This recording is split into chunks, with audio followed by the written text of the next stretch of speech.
As evidence for Russian election interference has amounted to exactly zilch, the Russia did it narrative skulked into the ethers of the Democrat playbook. But weeks out from the November 2020 election, the Russia boogeyman has been resuscitated, starting with Eva Nina's DNI August report. Seamus Bruner, co-author of Fallout, along with investigative journalist John Solomon, argues media and Obama leftovers at the DNI portraying the Trump administration as Putin sympathizers is comical. It's an absurd suggestion that the Trump administration has been soft on Russia. Like, nobody was softer on Russia than Barack Obama. The Russia hoax was really a cover-up of the Obama-Biden administration's own failed Russia policy. And we have at least a dozen examples in the book showing just giveaway after giveaway after giveaway to Putin from Obama. Biden, says Bruner, was central to the Obama's power giveaways to Russia, scrapping missile defense plans for Europe, decimating U.S. nuclear defense capabilities, surrendering American uranium assets, signing off on billions in new nuclear utilities, and, ironically, technology transfers to the Kremlin. Skolkovo, for those who don't know, was Russia's attempt to recreate Silicon Valley in Moscow. And a lot of the companies who got juiced in Russia were major Clinton Foundation donors. Hillary's State Department promoted this initiative. And it's absolutely ironic because there's a hacking element to Skolkovo. There's a military component to Skolkovo. And so the Vice President of the United States, the Secretary of State are promoting this Russian cyber initiative that very ironically could have resulted in the hacking of our government agency. Worse, Bruner points to a top Biden advisor for Ukraine, Amos Hochstein, who testifies before Congress that Russia is a national security threat trying to dominate the energy sphere.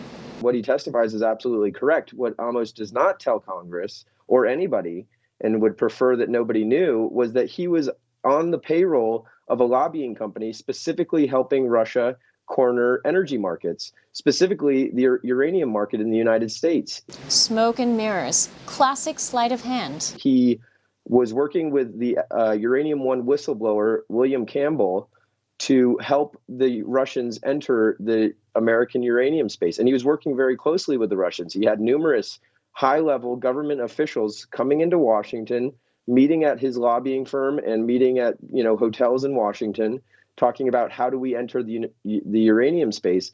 And he gives them some very brilliant advice. He says you need to Americanize, his words, Americanize your efforts by partnering with American entities. Don't make this seem like it's a Russia goal. Make it seem like it's in the best interest of Americans. And he does it very successfully by partnering with the American utility companies. As if it weren't bad enough, Hochstein, Biden's top Ukraine advisors in the till for the Kremlin, literally was paid to lobby for Moscow's interests. It gets better. Hunter Biden and his business partner, Devon Archer, also have Moscow interests. That Biden-Archer company that processed Burisma money, Rosemont Seneca? Turns out Rosemont Seneca got its start in Russian money. Hundreds of millions of dollars worth flowing from Moscow to Joe Biden's son and John Kerry's advisor. Funding from top Russian oligarchs, names like Moscow Mayor Lushkov, Gutseriev, and Guzelnikov. These names don't mean much to many of you watching now. But remember these names. This is an ongoing investigation. In the next edition of the Biden Bribe Tapes, we show why these names are devastating to the deep state's Russia narrative. Thanks to the Biden scandals in Ukraine, we are exposing them all. I'm Rion. Thank you for joining me. Tune in every Saturday and Sunday for new editions of OANN Investigates from your team here at One American News. Until next time.